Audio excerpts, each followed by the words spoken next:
This is Patrick from the Poison Pen Bookstore, and we're here with another of our virtual events. And today we're tuning in from all over the place. We're here with Janet Skeslien Charles to discuss her terrific new book, The Paris Library, and she's tuning in from France. And then we have our friend, longtime friend, Mark Pryor, author of the Hugo Marston books and author of The Paris Librarian, to come in and talk to Janet today. And Barbara's tuning in from home. I'm tuning in from home. So it's a feat of technology today. But those of you watching on Facebook, I'm going to be monitoring the Facebook feed here. And so if you have questions for Janet or Mark or Barbara, go ahead and send them in. And I will pop up, I don't know, a half hour, 40 minutes into the program to ask the questions. So anyway, without further ado, I'm going to turn it over to you, Barbara. Thank you, Patrick, very much. I'm slightly terrified because this is a brand new laptop setup for me here at home in my office. So if it all crashes, guys, you're just going to have to carry on without me, but we'll hope for the best. So Mark has joined us from Austin, Texas. Mark is actually British by birth and is a prosecutor in Texas, which I find to be such a wonderful career track. It's worth the book all of its own. And Janet is joining us from Paris. And one of the reasons that they are together is that one of the Hugo Marston books that Mark has written in his series about a gentleman who's a security officer at the American Embassy in Paris is called The Paris Librarian, and has many landscape similarities anyway, institutional similarities to the American Library in Paris where Janet's book is set. Let me also add that Janet's book was the #1 Indie Next pick, which is a terrific honor, meaning that booksellers all over the United States read it and supported and loved it. And I can say at the Poison Pen, because we have a lot of librarians on staff, including me, and a lot of librarians as customers who all pounced on this book as they have pounced on Mark's books over the years. So we're pretty much sold out. So I'm going to ask Janet and Mark if they will hold up copies because we don't have any. There it is, the Paris Library. Janet, do you have a copy? Well, I have a copy of Mark's book, so I'll hold up the Paris Librarian. I love it. Right. Mutual Admiration Society. I feel so inept, but one of the really interesting things about this virtual world, Janet and Mark, is that it's very hard to coordinate actual books with conversations with authors because the supply system is so wildly erratic. But there we are. Anyway, I'm going to turn this over to Mark, who, as a prosecutor, I feel will be able easily to handle this interview.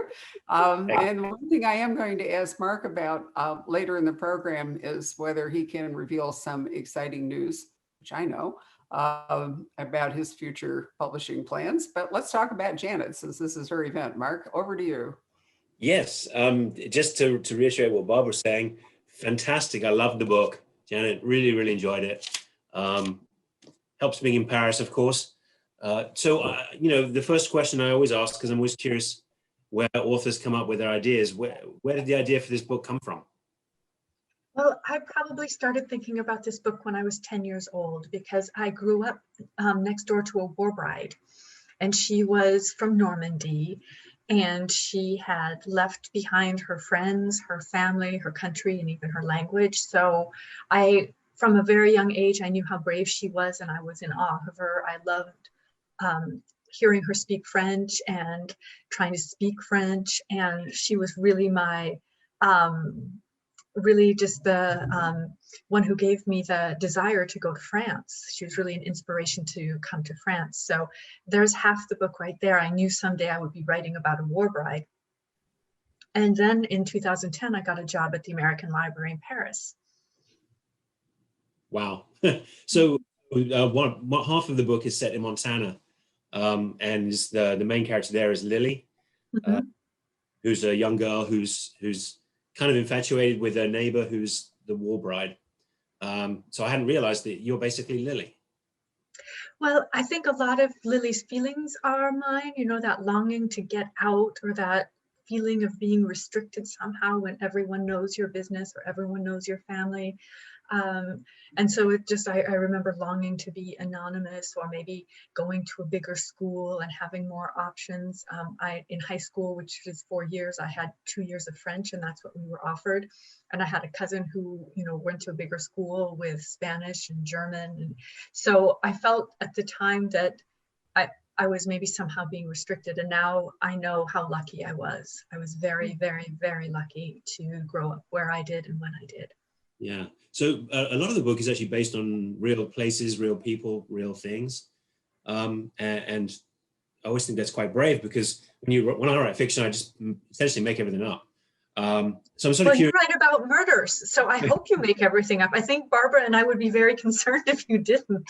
Well, remember my day job, I help fix them, but I'm just wondering about like the research, how you went about going to research, how you went about deciding when to stick to fact and when you decided some fiction was better. How do you do that?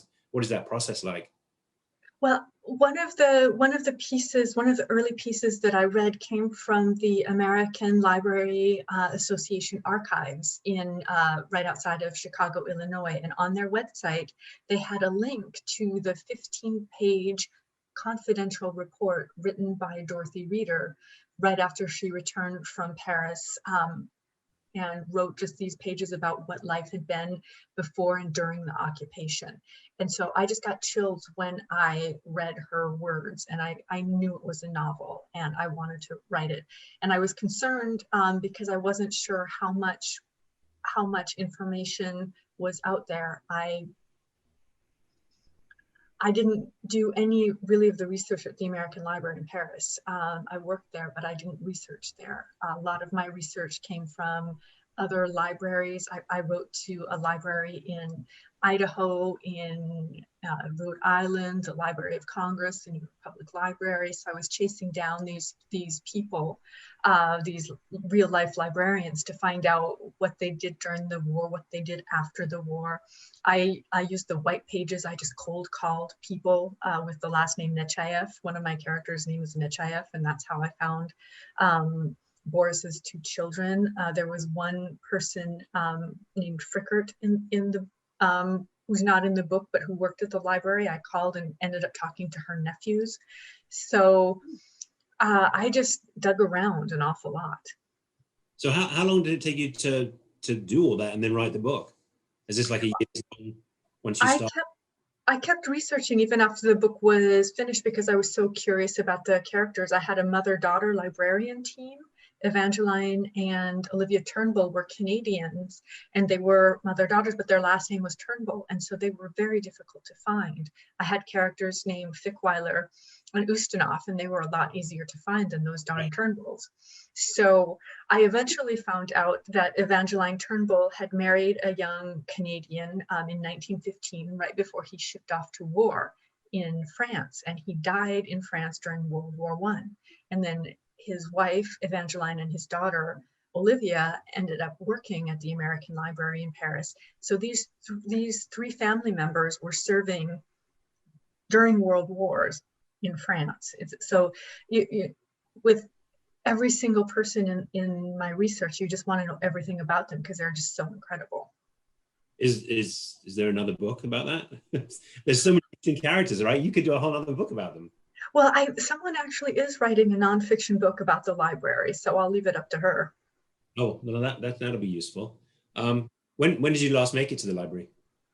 I think I was at the library a few weeks ago. The services are greatly diminished. The reading room, as you know it, is now the confinement room. So when books come back from being loaned out, they're in that confinement area for 2 weeks before they're put back on the shelves. And one of the things I really loved about your book, Mark, was that it was set in the same time frame as when I worked there. So it had the basement, it had the kind of the eerie feeling down in that basement, and of course the director and the assistant director, Ed and Charlie. So it was really like being back at work and back at normal times. It was really, with the witty banter, it was really a delight. Well, thank you. It's funny, when I did research there, initially I contacted them and I emailed them and I said, Audrey, who's now the director, and I asked if they minded if I could kill somebody in their library. And I wasn't sure what I was expecting as a response, but not the enthusiasm that I got. They loved the idea. And then when I went there to do the research, they were showing me through the library, you know, the stacks on the main floor, and we got to the very back. And if you remember, there's that staircase that goes downstairs, and there was like a chain across there. And Audrey says, "Oh, yeah, I don't know if you want to go down there." I'm like, "Why not?" She goes, "It's just kind of creepy down there." And I was just, you know, drooling at that. And so we went down there and we found that little tiny little room in the corner where I set the murder. So it turned out to be just a fantastic setting for a book. Well, it really was. And let me speak up and say, Janet, I mean, because Mark and I are enthusiastic about murder, that one of the subgenres of crime fiction is the locked room mystery, the impossible crime. And so, you know, the American Library, thanks to this little hidden staircase and all, presented itself to Mark as an opportunity to write a locked room mystery, which is great. But you know what? I wish both of you would tell us more about the American. We're talking about it, but I'm not sure that many people really know when it was founded and what the purpose of the American Library is, Janet. So can you fill us in about that? Well, the American Library in Paris was really born of war. It started when Americans and Canadians started sending books to servicemen through the American Library Association War Service.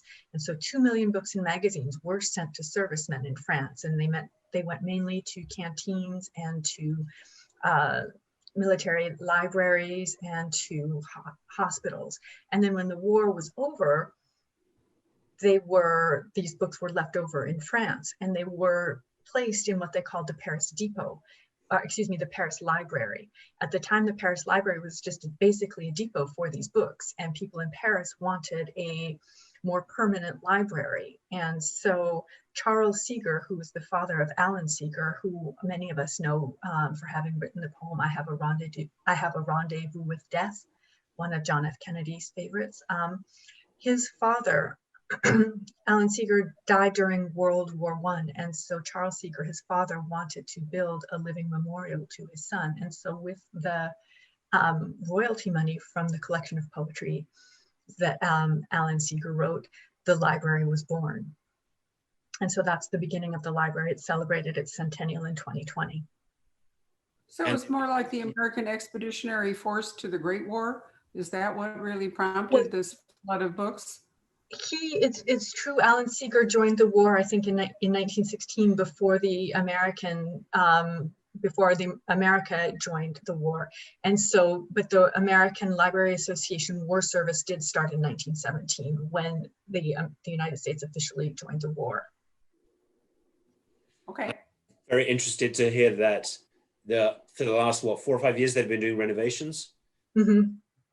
And on 2 particular occasions, they found secret rooms. Yes. They didn't know we're there.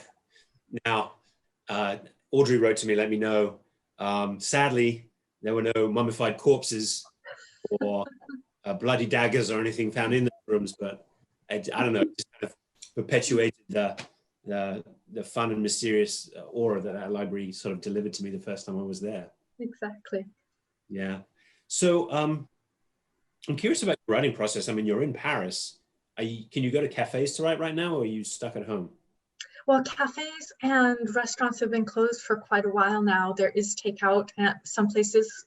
Some cafes and restaurants have decided to close right now, and others offer limited takeout, but we have a curfew at 6 p.m. So if you do want to have something, it would have to be before 5:30 because you have to get home. So I don't really write in cafes anymore because they all have flat screen TVs, and so there's either a lot of music that's really loud or 24-hour news that's really loud. So when I first got to Paris, I loved to write in cafes, but the landscape has kind of changed. What part of town do you live in? I'm just curious. I live near the Gare de Lyon train station in the 12th district. Okay. Barbara, were you going to say something? Sorry.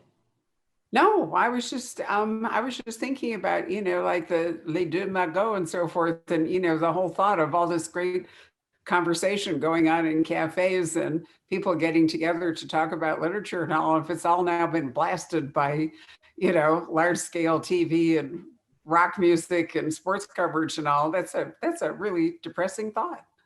Dumago is still Dumago. It hasn't changed since 1950.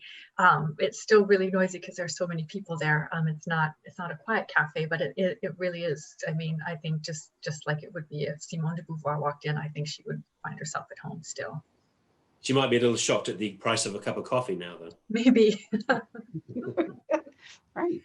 So going back to the book, you have a lot of obviously big themes, big stuff going on with the war, deaths, but in relationships. But at the end of the day, to me, the book is very much about family. The stresses that war puts on family, relationships put on family, and that kind of wasn't what I was expecting going in. So good job. Oh, well, thank you. No, I think we're kind of living in these stressful times, just like in the book, and it's true. I started this book when Obama was president, and I was still writing it when Trump came into power. And so in that 2016 election, where people didn't know how to talk to each other at Thanksgiving, and there were tutorials online or articles online how to talk to your relative at Thanksgiving without killing them or getting into a huge fight where you never speak to each other again. I think it's really hard. I think it's really hard when we're stressed and when we're nervous and we can't speak to each other. And it's true that is what happens a little bit with the characters in this book, where they could find solace with each other, but instead they kind of are isolated in their own way. They're all together in the apartment, but they're all alone. Yeah, and some of the people who are closest are necessarily forced apart, so they kind of lose their one crutch. It's a great book. I really enjoyed it. One of the things that you also talk about is and this is probably the biggest theme for me, the power of literature to bring us all together. And I was going to ask you about that, if you think that's still true. I really hope that's true. I mean, Dorothy Reeder said that books are bridges, and it's the one thing that allows us to see other people through others' eyes. And so I think literature is so important. I think libraries are so important. Bookstores are so important because they allow these exchanges, and we're reading how other people are living and how other people are experiencing things. And I think one of the reasons we have a rift in our society today is because we can no longer put ourselves in someone else's shoes. And that, I think, is a skill we all desperately need. Yeah, and it's funny, when I was thinking about that question, obviously I had in mind the internet, all the electronics available to us, TV, but then it struck me that if it weren't for the internet, the three of us wouldn't be sitting here talking about a book or books, right? Yes. I think you're right. Maybe in some ways the internet expands our ability to share and enjoy literature. I think it's great. Well, it does. A real consideration, excuse me, my library service was at the Library of Congress, a university library, and then the Library of Congress when I lived in Washington. And what worries me is, it's an archival library. It's a depository library. The Copyright Office and so forth are all part of the library. And I do worry that even, for example, the Poison Pen archives, such as they are, have largely stopped and are now electronic. But, I have a giant filing cabinet here in my office with correspondence with authors that went on for the first, at least, let's see, we're 31 years old, so probably 20 years. So, I have letters from Ellis Peters and P.D. James and, all sorts of things. But now none of that exists. And so I really worry about, what kind of, because the digital stuff, it's really easy for it to disappear. Whether libraries are going to, in a way, kind of stop, at least in their archives, if there's going to be a time freeze where after like 2010 or 2015 or something, there aren't going to be much in the way of the kind of archives that libraries preserve for so long. I just don't know. Janet, have you given that some thought? thought about this long and hard because I depended so much on newspapers, and I depended so much on the American Library Association archives. They scanned, you know, hundreds and hundreds of papers and sent them to me. And I think about my hometown. I think about my hometown newspaper, the Shelby Promoter, and everything is recorded. All of our lives are recorded in that newspaper, and people aren't buying newspapers anymore. And so there is no record of our lives anymore. In the Shelby Promoter, there's this wonderful feature called JFK's Remembrances.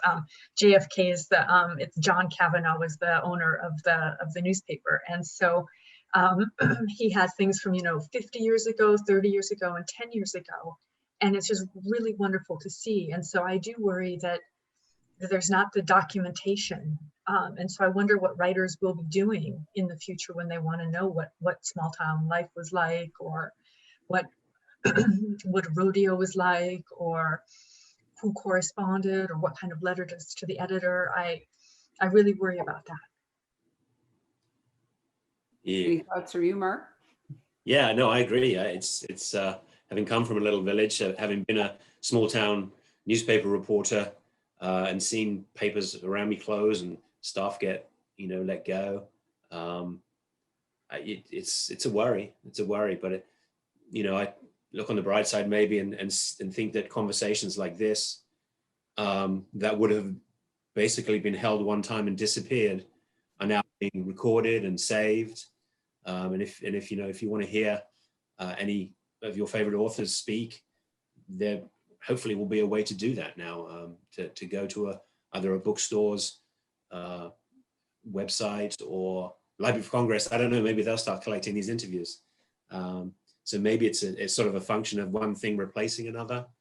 But I think inevitably some stuff's going to get lost for sure.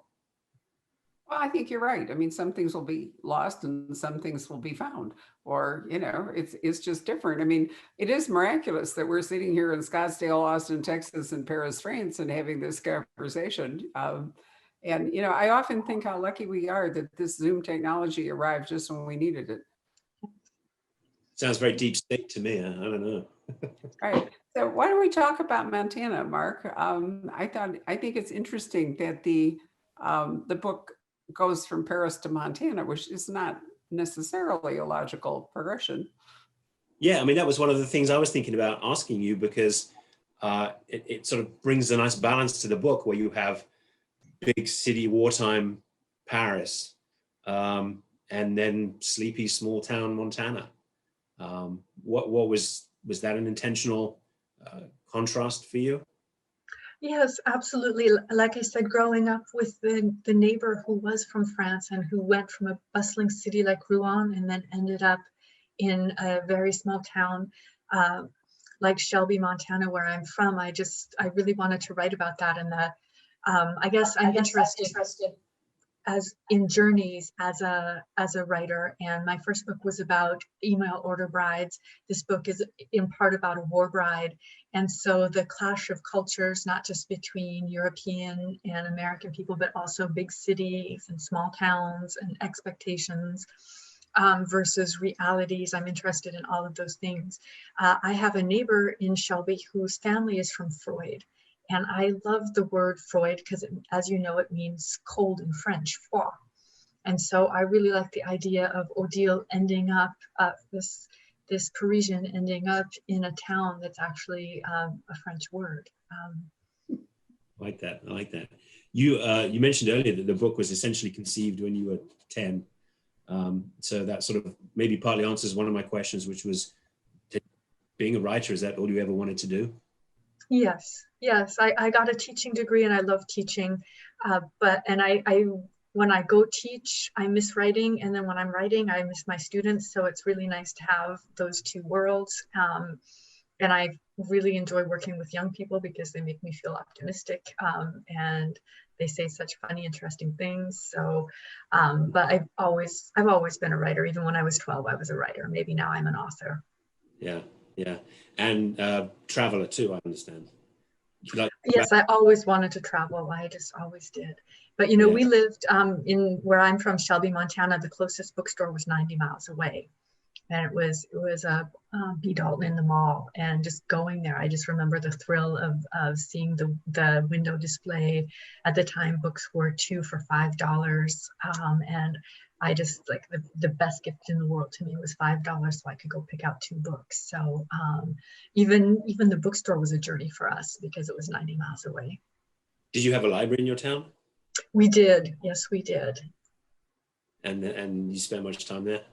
I did. My grandmother never learned to drive, and so every week my mother would drive my grandmother to the grocery store and to the library. So from those trips, I knew that books were as nourishing as food. And both my grandmother and mother were they're big readers, very big readers. And I still, when I go to the library, I look at the library cards to see if my grandmother has read the book. She was a big mystery fan. John le Carré was her favorite.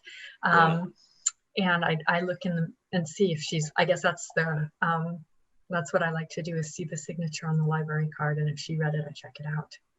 That's funny. That's so cute.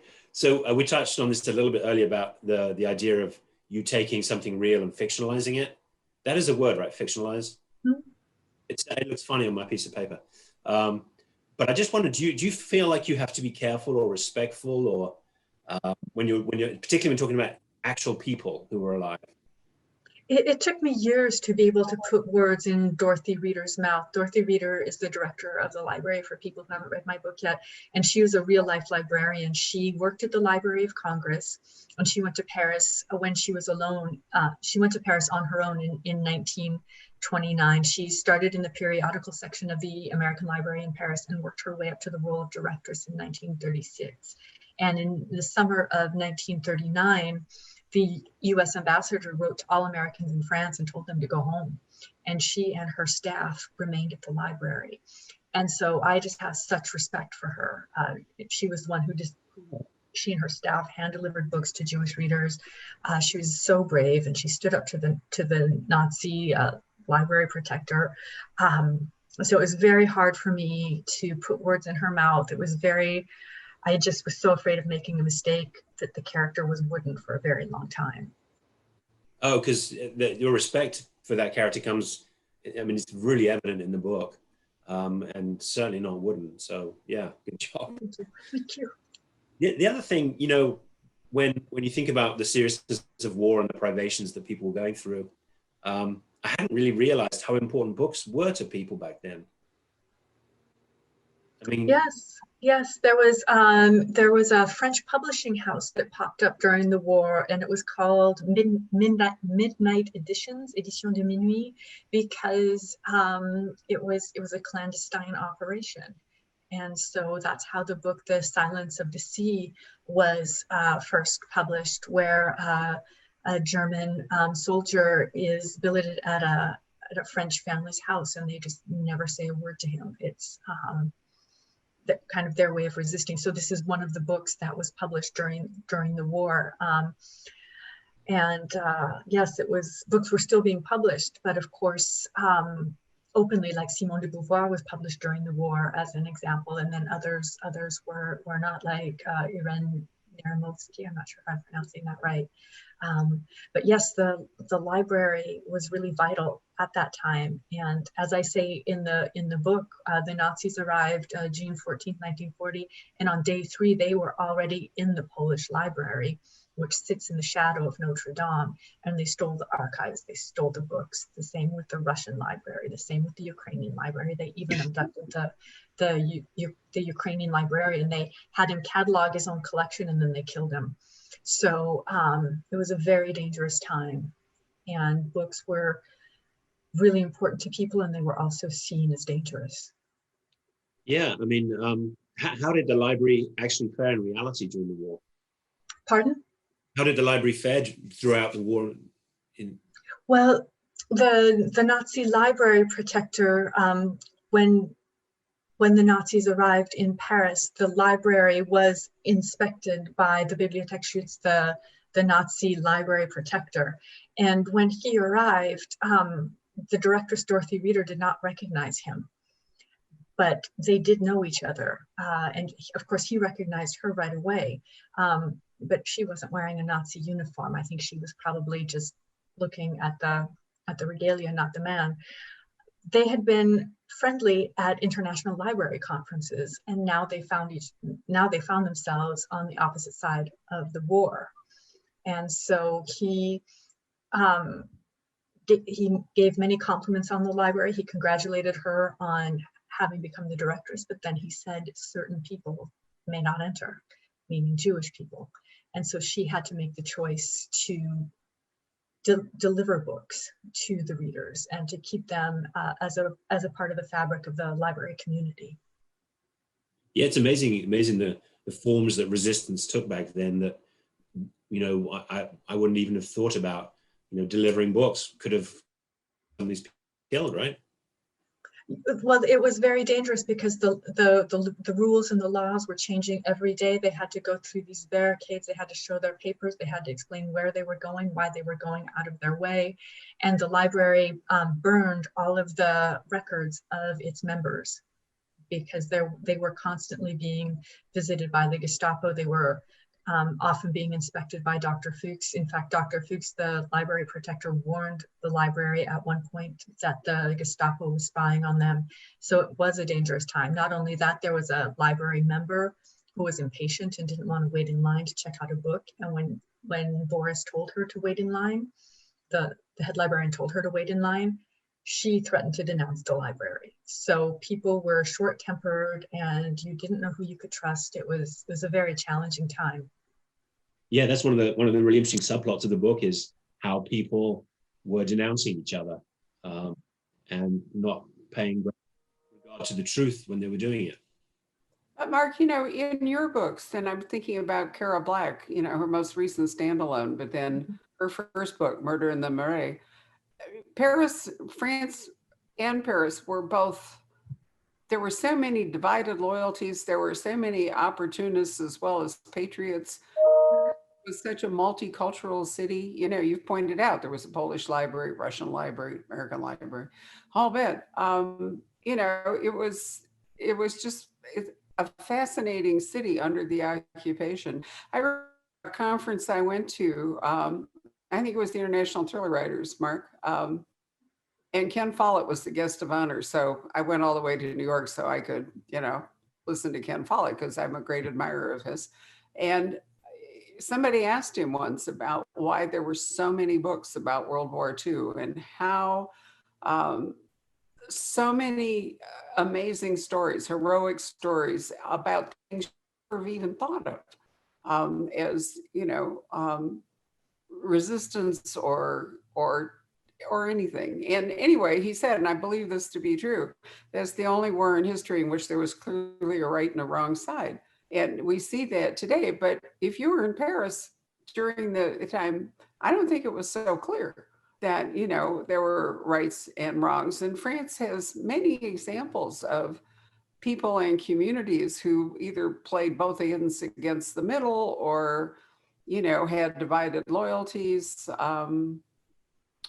There's just an infinite number of stories, an infinite number of tragedies, but also an infinite number of heroics. So it's an incredibly fertile time. But the other thing I wanted to ask you, which I think is interesting, is there is this absolute genre now of World War II books, but almost all of them are about women at the moment. Most of them are about women who did amazing things. You know, they weren't fighting in a traditional military kind of way, but what did they do? Why do you think, is this part of a larger movement about empowering women or, you know, the agenda of women, or do we think that the male stories have largely been written and then we're delving down to a lower level? Have either one of you given that any thought? Well, I think women have systematically been erased from history books and their contributions have been minimized. I certainly see that with research that I'm doing in World War I, where women are not mentioned at all. So that is I think that's part of it. I think there are more women writing today. So women are maybe more interested in women's stories. Maybe men traditionally haven't been so interested in writing women's stories. That's my thought. And I agree that for readers, reading about World War II is easier to read about because we understand it. There's good and there's bad, there's right and there's wrong. I think for people to read World War I, I've researched it extensively, but I still don't have a grasp on why they were fighting. I still don't have a grasp on how it went on for so long and how they killed so many people. It just still stuns me, and I don't have any answers, but I do have them for World War II. Mark, what did you think? I think World War One was because some guy got shot in the car because somebody else stopped to have a sandwich, was my understanding. That's probably a little more nuanced than that, but no, I think everything you said is absolutely right. And you know, I've just been working on a Second World War book myself, and it struck me that you know, I'm very conscious about trying to not just have all white male characters in my book, but it struck me that, you know, back then all of the power positions, all of the responsible positions were held by men. So if you write a detective story, the detective's going to be a man. If he comes into conflict with a colonel, that colonel's going to be a man. But you know, reading your book and others, it's clear that so many other interesting stories involved women, other acts of resistance, other acts of bravery. And I think you're right that the men who have been writing the books and telling these stories haven't been doing that. I managed to find, quite by chance, just doing research, a book about Napoleon Bonaparte's great niece, who is a fascinating character. She studied psychology with Sigmund Freud, became a patient of his and then a colleague of his, had some wacky theories about psychology, but she's just a really strong, really interesting character. And I'm, you know, was really happy to find her so I could put her in the book and make the book more diverse, more interesting and better. But yeah, I really welcome these new sort of brand of stories that aren't just about detectives and colonels and majors and battles. Now, there are a lot of quiet battles. I think, you know, whether you look at Kristen Hanna's book or Mark Sullivan's book, you know, ordinary people who rose to remarkable acts of bravery to help others. In fact, Mark, your last Hugo Marston book had its roots in the Second World War and involved, if I remember right, this is the one about the mansion. And yeah. It's funny how a lot of my books, even though they're set in the modern times, are rooted in, well, they're all rooted in history. One of my big beliefs is that history, an individual or an institution can't escape its history. And so if something bad happens in the past, it's gonna pop up again in the future, most likely. And unfortunately for a lot of Europe, a lot of the bad stuff happened during wars. So you mentioned you're working on your World War II book, but am I correct in assuming that it's actually going to come to fruition? Because this is a project you and I have talked about for several years, but we're seeing it published as a real book, right? Yes, and I thank you for your support. I've needed it. I have a contract with St. Martin's to publish the book in probably January, February, March of next year. Just 2 days ago, I turned in final, well, not final, but you know, first round edits on the first book, and they've already contracted for a 2-book deal. So hopefully, beginning of a new series set in right at the beginning after the Germans invade Paris, because I'm real interested in how a city like that goes from being French and kind of as libertine as it is or was to suddenly being under German control. The research has been interesting and the writing has been fun. Well, I'm glad that it inspired you. Although if Hugo goes to ground, you and I are going to have, there may be a murder, Janet, that are real life. Yes, that would be disappointing. That would be disappointing. Oh, no. But and it's true in the Paris Librarian, there is that World War II element as well. So absolutely. Yes, it's true. I think it's hard to write about Paris, you know, without touching upon both the wars. Martin Walker's wonderful series set in the Dordogne, for example, Bruno, you know, there are many of the stories there that also have echoes of not just World War II, but the Cold War. You know, and who knows what we're all going to write about this crazy time that we are in. You know, I mean, honestly, if you read the papers every day here in the States, no writer could make up the absolutely insane things that have happened here since November. I mean, who would believe it if you'd actually tried to turn that into, I don't envy anyone writing political thrillers because they've been upstaged by actual events. So I'm hoping to live long enough to see what writers will have to say and how this is going to change. You know, there may be a whole wave of you know, because publishing tends to be like lemmings. You know, you get one successful book in some place and then everyone rushes after it. I mean, you know, we had Silence of the Lambs and then we had serial killer books like To Hear. When the Da Vinci Code published, we had what we called them Da Vinci clones. And it went on forever. You know, there were like, I don't know how many religious conspiracy thrillers written after the Da Vinci Code. And, you know, once Gone Girl published, we are inundated with domestic suspense, which has now taken a hard turn into almost like nihilism, or the new subgenre, the bad seed thriller, which is not my favorite by a lot. So one reason I'm so excited about Janet's book is that it avoids all that. You know, I mean, it's a wonderful story about, you know, real people, heroic people, you know, people who were passionate about what they did and what they believed and were willing to take risks to, you know, to keep that intact. And then what came after, even if unlikely as it seems, what came after was Montana, which I think is part of the charm of the book. Yeah, I agree. This, you know, sophisticated European capital to rural Montana, which is kind of a shock. Did you see today, or you probably know, that workers are applying blowtorches to the Eiffel Tower, which is frozen in the perfectly awful weather that you were having? Oh my goodness, no, I didn't see that. Oh my goodness. I was just fascinated, you know. So I mean, there's so many interesting things that are happening. You know, the Notre Dame thing, when they've now discovered that the stonemasons that built them were smart enough to see that in the city quarries underneath Paris, they had to have really dense stone for the foundation, and then they had to, as they moved up, they had to find lighter stones so that, you know, the pillars wouldn't collapse. And I mean, you know, digging right under the city to accomplish that. It's Paris has an incredible hold, I think, on everyone's imagination. People who've never been there, who really believe through books and stories that they have been.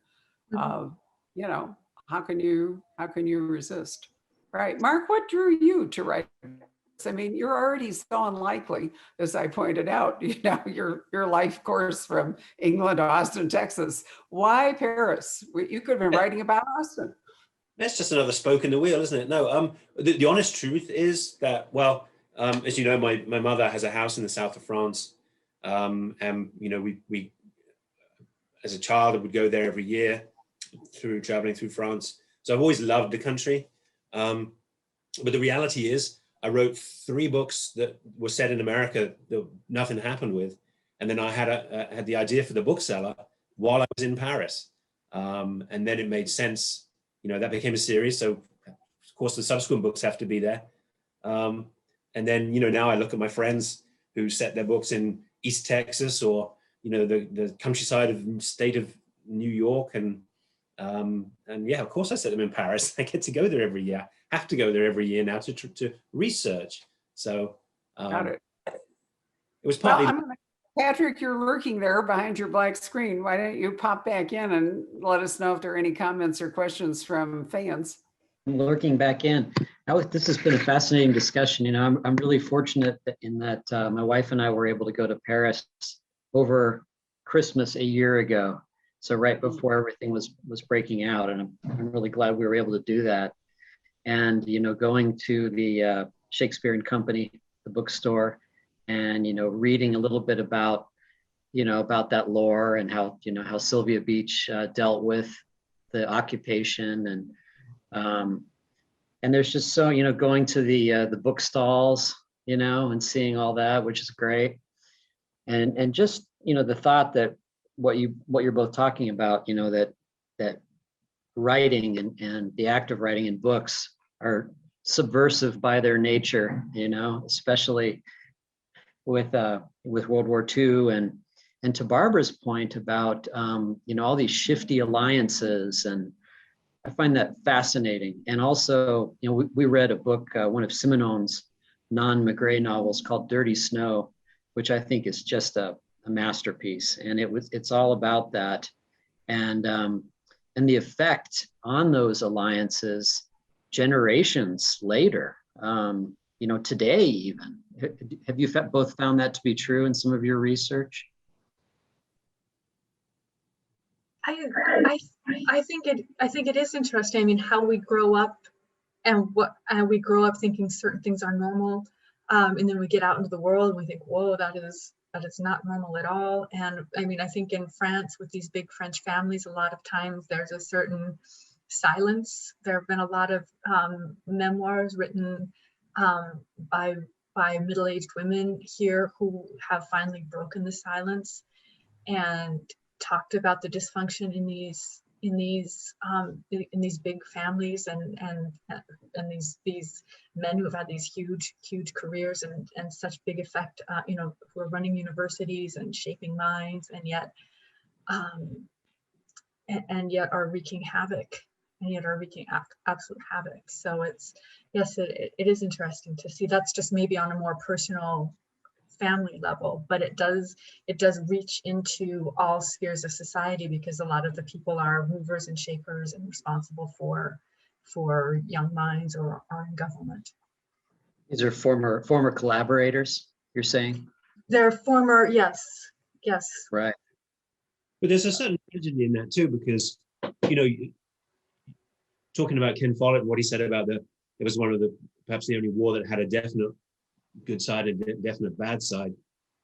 But for the people who were trapped in the middle, a lot of what they did wasn't because they were heroes or evil. They just did to survive, and that wasn't reflected necessarily sometimes in the way they were treated afterwards. It was, you took this side, you slept with the German to put food on the table. That makes you bad, and your reputation's gone for life. So. I guess that's the tragedy of war, right? It goes so far beyond those who wage it. There's a French writer named Lionel Duroy, and he's written several books. And every time I go see him talk, he only talks about one book that he wrote 20 years ago, and it's about his family and what happened after World War II. So it's fiction, but I think it's a thinly disguised memoir. And it's just interesting to me that even though he's supposed to be out promoting his new book, he goes back to that book and the stories. So it's true. It must be very hard for people to move on sometimes. What's that author's name? His name is Lionel Duroy. I think it's Duroy. I'm not sure that he's translated into English. Okay. Barbara, you'll have to translate him. I was going to get on Duolingo quickly and start learning. My dictionary might not roost beside me, whatever it might be, or maybe Duolingo will kick in again. So, Patrick, do we have any comments from the audience? Yeah. Let's see, Janet. Andrea asks, how long have you lived in Paris? I've lived in Paris since 2000, and before that, I was in Alsace. Okay. Can I ask why Alsace? That's where I got a job. I applied to be a teaching assistant in France, and I had, as an exchange student, one summer I spent time in Lorraine. So I asked to be sent to either Alsace or Lorraine. Yeah, that's kind of ties into this other question, which was, I was curious if you were from Montana, how you ended up in Paris. And so it was, you started out as an exchange student? Yes, when I was a teenager, I was an exchange student, and then my family and I also hosted French students in the summer. And so we were really lucky to have that back and forth when I was growing up as a teenager, to have, I think we had 3 French exchange students, and then I went to their homes as well in the summer. And that was really nice to be able to do. And so I felt confident about my language skills, because when you live in a family, you have that extra support. And then when you learn as a teen, you're still kind of a sponge. I think it's harder. I meet people who come to France and are learning French as an adult, and boy, I think it's really challenging. And it probably broadened your perspective on the world in a way that other kids didn't have that opportunity, maybe. I think so. I think so, but not everybody wanted that opportunity either. Okay, a couple of people saying, please assure us, Mark, that the Hugo series is not over. Threaten me once, what am I going to do? Ashley has some. So you should be very afraid.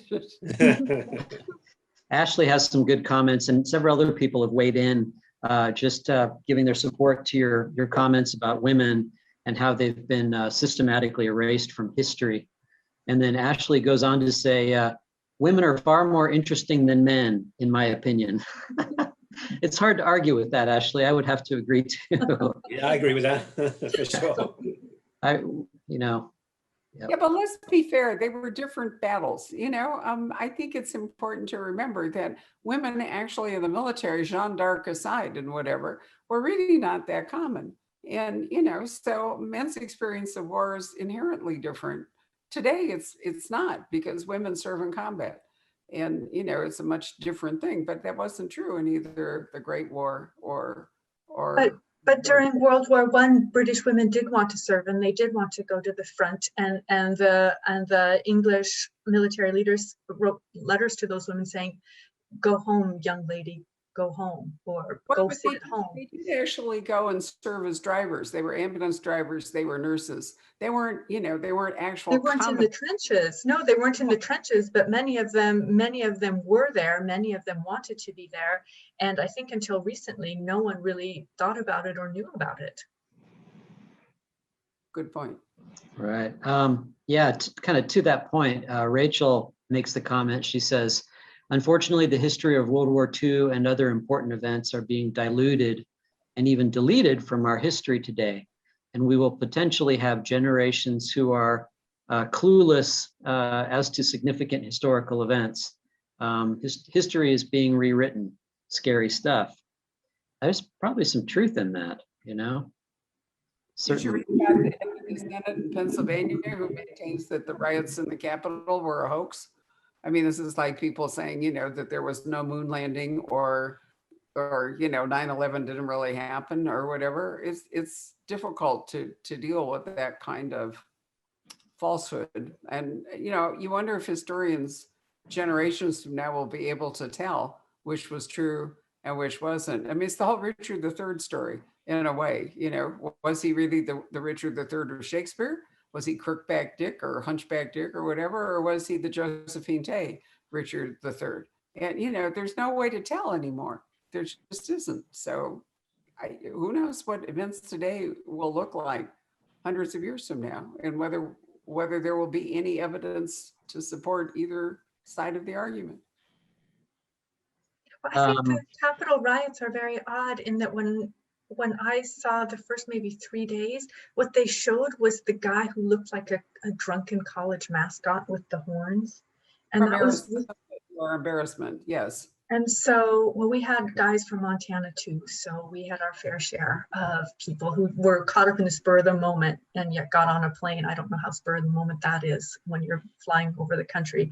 But I feel like it's only now that Congress is reviewing the tapes and we're seeing the actual tapes, compared to just the photos that were first being shown. It's really, and just the absolute riot, because even at first journalists were talking about protesters, and it was at least 3 days before they changed to the word rioters. So it's just strange the deference we have for certain kinds of protesters versus other kinds of protesters. And I think that has to do very much with language, and language is of course all of our business. We're so, of course the QAnon shaman of course comes from Arizona. Yeah. And they'll give him his own reality TV show eventually, I'm sure. Or live on his organic diet, which just rankles with me more than I could possibly tell you. Right. But anyway, skipping on, we're not here to be political, right? Right. Christine, I'm not sure if you've answered this already, Janet. Was the building of the library destroyed? It was not destroyed during the war. It was destroyed after the war. And I'm very sorry to say, if you go to that street, it's Tehran Street. All of the buildings are intact except for that one, and now it's a modern glass building. I think Dannon has its headquarters there now.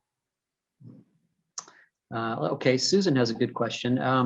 Janet, were you a reader growing up? I assume so. And what books and authors inspired you as a young reader?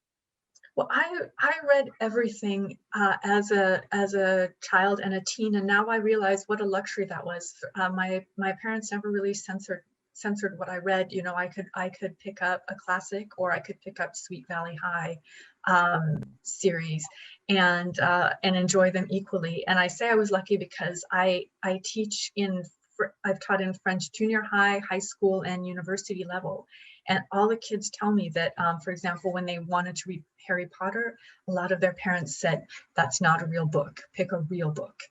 And so I think it's so important to let kids pick their own books. And I think the Sweet Valley High books were a gateway drug to reading.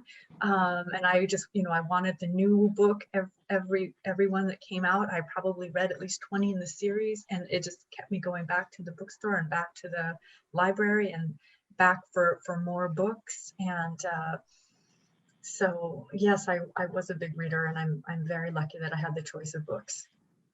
You haven't mentioned Nancy Drew, which is a name that comes up when we're talking to mystery writers. And people ask this question, it's almost always Nancy Drew, or sometimes Mark for the guys, the Hardy Boys. Right? Hardy Boys or the Bobbsey Twins, yes. Oh, the Bobbsey Twins.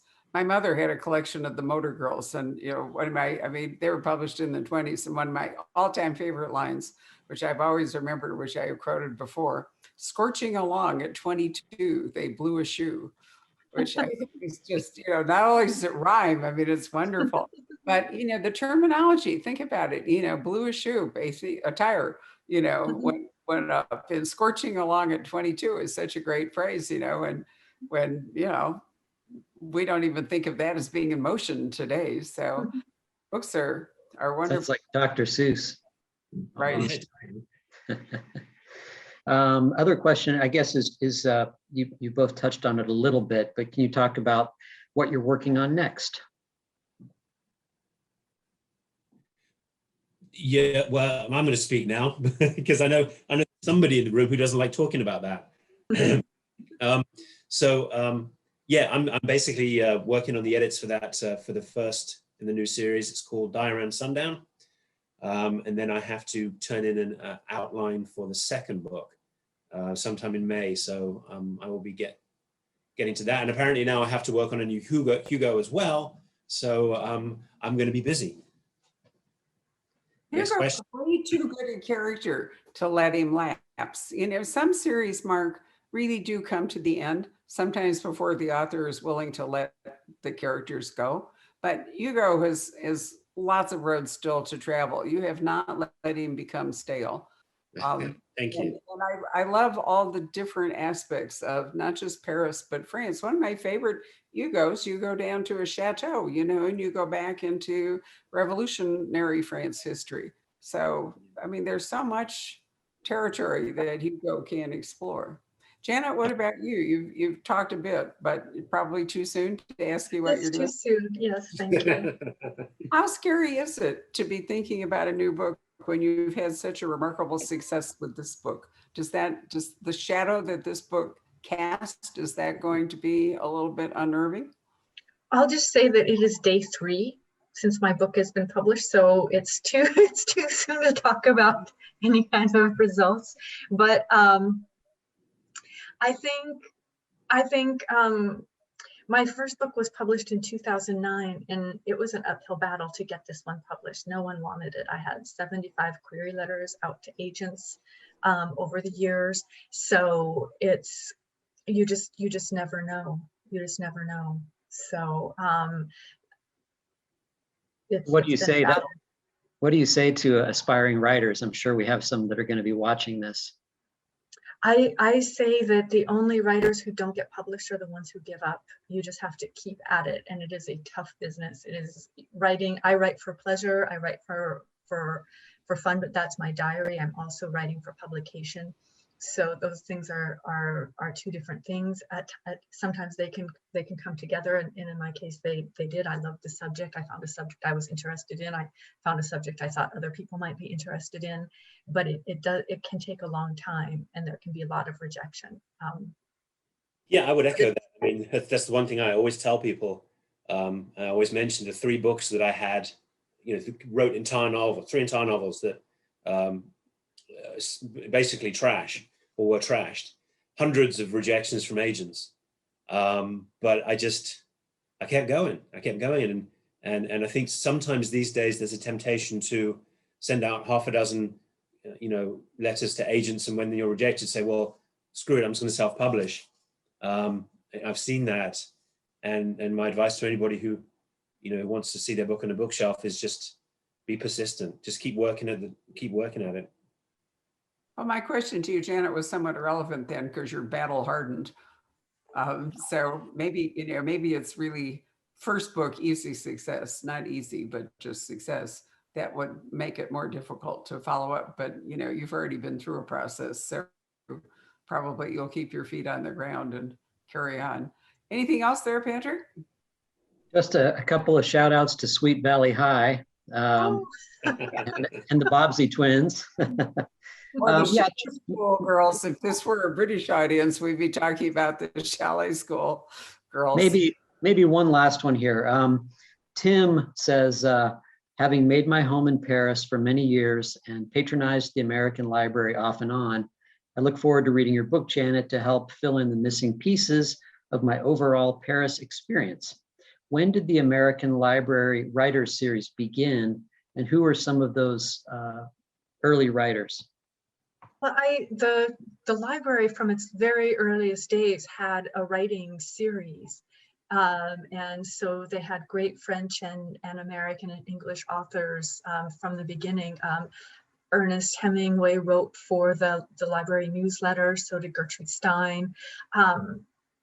I think Colette was at one point one of the readers who came to read at the library. So they have a great history of this Evenings with an Author program. And now it's on Zoom. So you can still go to library events now through the magic of Zoom. Very cool.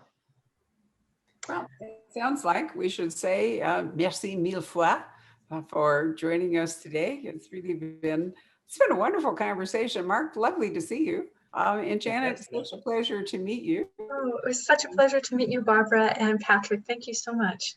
Really? Nice to meet you too, Mark, as well. We'd exchanged a little bit beforehand, so I felt like I knew you. Right. Well, we two have much in common. So I'm glad that you started a little friendship here. It'd be wonderful. So viewers, thank you very much. We do have copies of the Paris Library at the Poison Pen. It's a wonderful book, beautiful book.